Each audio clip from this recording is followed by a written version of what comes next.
At UFC 314, we saw Jean Silva burst into the top 15 with a dominant win over Bryce Mitchell. Since then, he has come out and called for a title shot against Alexander Volkanovski, and while he definitely won't get that opportunity, I want to look at how successful I think he'd be against the current featherweight top 15. So I'm just going to run through all the guys in the top 15 and just kind of talk through how I think he would fare in those matchups. And fair warning, if you are someone who is a Jean Silva hater, you're pretty low on him, this might not be the video for you. I'm going to be recklessly high on Jean Silva here, and I think in a weaker weight class with Ilia Topuria, Max Holloway both moving up, I think Silva has a great opportunity to make a run for the title here. So let me know your thoughts down below. If you agree, disagree, let me hear it. If you enjoyed the video, hit that like button and subscribe. But I'm just going to start off here with the guys that I think would be pretty clear, pretty easy wins here for Jean Silva. So I have Calvin Kattar, Giga Chikadze, and Youssef Zalal in this tier. For Calvin Kattar, he's on a rough stretch here. He's on a 4-fight skid. He's getting outstruck. He's getting out-grappled. I just think Jean Silva is the much better fighter here, and I think he either wins a dominant decision or finds a finish against Calvin Kattar. Then for Giga Chikadze, he is a very good striker, very clean on the feet, but it really seems like all his momentum has just stalled. He was 7-0 in his first 7 fights in the UFC. He is 1-2 since then. He has been extremely inactive. He has 1 fight in each of the last 3 years, and I just think Jean Silva is the way more dangerous striker in this matchup. And then for Youssef Zalal, he's looked really good in his second UFC stint here. I just think you look at his skill set, and he's a solid striker. He's a solid grappler, but I don't think his grappling is good enough to be able to take down and control Jean Silva. I don't see him finishing him on the ground. And then striking-wise, I just don't think he's anywhere near as dangerous. I think Jean Silva goes out there, and I think he knocks out Youssef Zalal. So that's the first tier. Now, the second tier, I'm going to call these clean wins for Jean Silva. I think more often than not, he should go in and have success against these guys. So in this tier, we have Dan Ige, Josh Emmett, Lerone Murphy, and Brian Ortega. For Dan Ige, I think this is kind of an interesting matchup because stature-wise, they're actually going to be pretty similar. Both of them are kind of shorter for the weight class. Both guys are very powerful. Dan Ige hits hard. He's durable. He's fairly defensively responsible. So if they fought, 100 times, Dan Ige is going to connect in at least a few of those and actually finish Jean Silva. But I think more often than not, Silva's just going to be too slick. He's going to be too dangerous on the feet. I think he's actually going to be fighting in a range he's pretty comfortable in because he's not going to have to be blitzing in to close the distance. So I definitely respect Dan Ige, but I'd have to side with Jean Silva in that matchup. Then for Josh Emmett, kind of similar to Dan Ige, Josh Emmett's going to have a puncher's chance against anyone he's going up against. I just see Silva outclassing him on the feet. We've seen Josh Emmett struggle in some of these striking matches. Yair Rodriguez kind of chewed him up. Just recently, Lerone Murphy outpointed him on the feet. I just think Silva's the way more well-rounded guy. He hits hard with the hands, but can also mix in the kicks, the spinning attacks. Just too unpredictable, in my opinion. Then we have Lerone Murphy, and I think on paper, this isn't an amazing matchup for Jean Silva. Lerone Murphy, pretty big for the weight class, can fight at range. Jean Silva would have to find a way to close the distance. Murphy's well-rounded. He can kind of just pick you apart from the outside. I think if this was a 5-round fight, it would give Murphy a little bit of an advantage just in the cardio department. We haven't seen Jean Silva go 3 rounds in the UFC. We have no idea if he has the cardio to go 5. He doesn't really fight with a style that seems super friendly to going into the championship rounds, but we also haven't seen him in a matchup where he knows he needs to conserve his energy, so I'm not really going to ding him for that because we just haven't seen it yet. So I do think 5 rounds would give Murphy a better chance, but I just think there is such an extreme gap in finishing upside in this matchup. Lerone Murphy can hit fairly hard. He's a solid wrestler, but I think Murphy is way more dangerous on the ground with his submission offense, and I think he's just way more potent on the feet. I do trust Jean Silva's ability to kind of close the distance and land on Lerone Murphy in a way that we saw Josh Emmett be unable to do. We saw Dan Ige, clip Lerone Murphy, drop him in their fight. I think Jean Silva eventually finds the mark, and I think he gets a knockout. And then for Brian Ortega, I just think this is a really bad matchup for Ortega. We know he has elite jiu-jitsu, but his wrestling is very, very limited in terms of setting it up. So I don't see him going out there and taking down Jean Silva consistently like we saw against a guy like Yair Rodriguez. And then on the feet, he can hit kind of hard. He's a decent striker, but defensively, his boxing defense is so rough. He's been pretty consistently taking beatings on the feet in the Max Holloway fight, the Volkanovski fight, and then against some lesser guys. Yair Rodriguez hurt him badly in the first round, took a beating against Diego Lopez. I just don't think this is a good matchup for Ortega. I think it has to take place on the feet because I don't trust his wrestling, and I think John Silva just kind of chews him up. Now this next tier, these are, I think, getting into some of the tougher matchups, but I'm still going to say I lean towards Silva in these fights. So in this tier, I have Arnold Allen, Yair Rodriguez, and Diego Lopez. For Arnold Allen, I think 5 rounds makes this very interesting because Arnold Allen is an absolute dog. He's extremely durable. He has really solid cardio. He can go out there. He can push a pace. He's not going to be scared going up against top strikers. We saw him go toe-to-toe with Max Holloway, hung in there against Giga entirely on the feet, didn't even try to shoot a takedown. So I could see, a way this fight plays out where maybe he weathers an early storm, is able to win some of the later rounds if John Silva starts to get tired.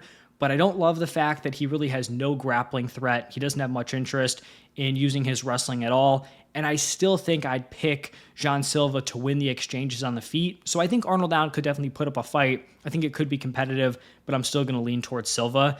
Then we have Yair Rodriguez, and I actually think this is kind of a bad matchup stylistically for Silva because the easiest way to beat Yair Rodriguez is to wrestle offensively, and John Silva really hasn't shown that. Now, he also hasn't gone up against the striking of someone like Yair Rodriguez, so maybe, he would fight with a different style, but he's typically very content to stand on the feet, and then if someone like Bryce Mitchell is going to grapple him, then he's fine, attacking submissions, defending takedowns, stuff like that. So I don't know if he would go out and preemptively try to grapple Yair Rodriguez. I do think that would be, the easiest path to victory here. In terms of his frame, he is going to be undersized in this matchup on the feet. Yair Rodriguez, very tall, very long for the weight class. He can fight from range, use his kicks. We saw Patricio Pitbull, kind of a similar frame to John Silva, shorter arms, but I think very similar in the height department, and he kind of just got chewed up from the outside. Now, I do think John Silva is way more dynamic in terms of, leaping in, closing the distance, but it would kind of be a sketchy matchup for John Silva. He's going to have to be very defensively responsible. Probably don't want to be showboating as much, keeping the hands down against a guy like Yair, but I do think he has the skill set to mix things up, and I still like his chances in this matchup, even though I do think stylistically it is tougher than some of the other ones. And then the other guy in this tier, Diego Lopez, I honestly considered having Lopez in a lower tier, but just kind of giving him the respect, has had a lot of success in the weight class, put up a decent fight against Volkanovski. I just think stylistically, this is very bad for Diego Lopez. He's kind of similar to Ortega in the sense that he has great jiu-jitsu, but doesn't necessarily have the wrestling to set it up. I think at this point in his career, he's way more durable than Brian Ortega, and I also think he's way more powerful on the feet. So I think at this point, he is the better overall fighter. He's very explosive, but kind of just has an average gas tank, so I don't really see him kind of leaning on that advantage against John Silva. I don't think he can outpace him in a 3-round or a 5-round fight. So both these guys are dangerous on the feet. I just think John Silva is the way cleaner, way better striker in this matchup. I think he's cleaner with the boxing. I think he is the infinitely better kicker. And Diego Lopez could land a big shot if they fight 100 times. Lopez is going to catch him in some of them. But I just have to favor John Silva here in a fight that I think is primarily going to take place on the feet. And then this next tier, I'm going to title Grappling Questions. So I have Movsar Evloev and Aljamain Sterling in this tier. And I do think that was a question in the Bryce Mitchell fight where John Silva had been taken down a couple of times by a guy like Charles Jourdain, not necessarily a super physically imposing 145er. I think he actually just moved down to 135. It's not like he was dominated, but the fact that, someone like Jourdain could take him down, hold him down for a little bit, that's not ideal, especially heading into a matchup against Bryce Mitchell. But I think he showed significant improvement in this Bryce Mitchell fight where he was either stuffing and defending the takedown or he was attacking some sort of submission, whether it was the guillotine, the ninja choke he ended up finding. So I do think he passed that test in the Bryce Mitchell fight, but I also think that Movsar Evloev and Aljamain Sterling are on different levels when it comes to their grappling, their control, the pace they can push with their grappling.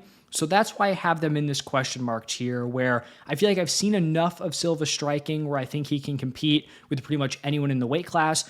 The grappling, I'm not quite sure if he's there. Now, I'm not saying he loses these fights. I'm just saying there are question marks. You look at Aljamain Sterling, he is a relentless wrestler. He has great control upside. We know he has the back takes. We saw him completely control Petr Yan for multiple rounds. had an amazing grappling fight with Movsar Evloev. And I also think his cardio is going to be better up at 145. I think he probably doesn't have the same physicality advantage, but I think in terms of his, pace he can push, I do think it will be better. When we're looking at Movsar Evloev, I think it's interesting because Movsar can push a decent pace. He's fine on the feet. He's going to keep himself pretty safe. He's fairly durable. I don't think he has the same control and submission upside as a guy like Aljamain Sterling, but I do think he can make the fight uncomfortable for John Silva. So if these two were matching up right now, gun to my head, I think I slightly lean Evloev over Silva, although I could be wrong because I do think Silva has just way more finishing upside in that matchup. And then I think I probably lean Silva over Aljo.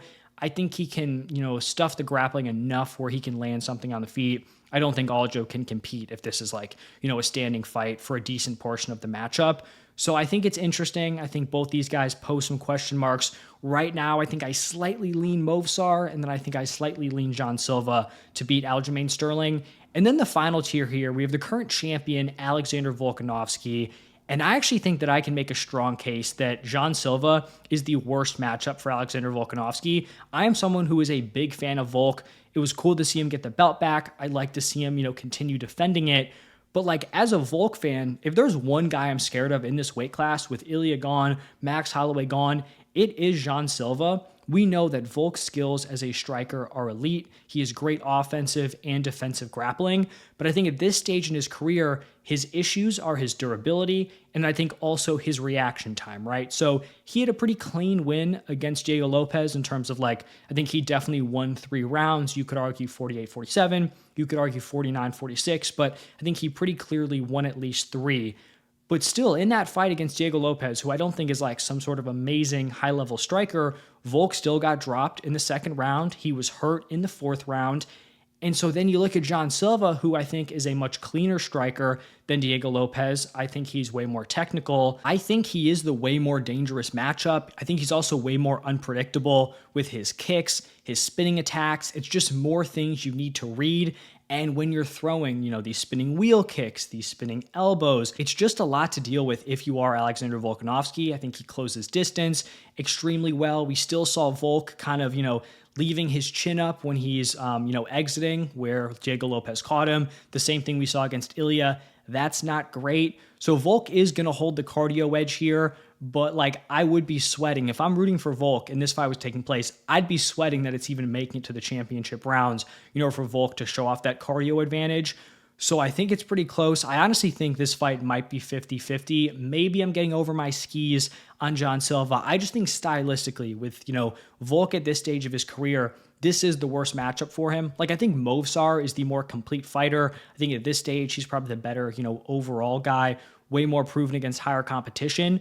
But I don't really trust someone to outpoint and out-grapple Volk. The way I think you beat him at this point is you just go out there and you nuke him. And I think John Silva has that upside. Now, I will say, if Ilia Topuria was still in this weight class, I think Ilya completely runs through John Silva. I think Ilya's just at a different level. If Max Holloway was still in this weight class, I think I also prefer Max Holloway. I just think stylistically, extremely durable, very good on the feet. I don't see either one of those guys really initiating the grappling against each other. It's a 5-round fight against Max Holloway. That's a tough test for someone who relies on their explosiveness with kind of, untested cardio. But the Volk matchup, I do think it would be scary if those guys faced off. So I'd love to hear your thoughts. Who do you think John Silva beats in the top 15? Who do you think he struggles against? Thank you all for stopping by, and I will see you in the next one.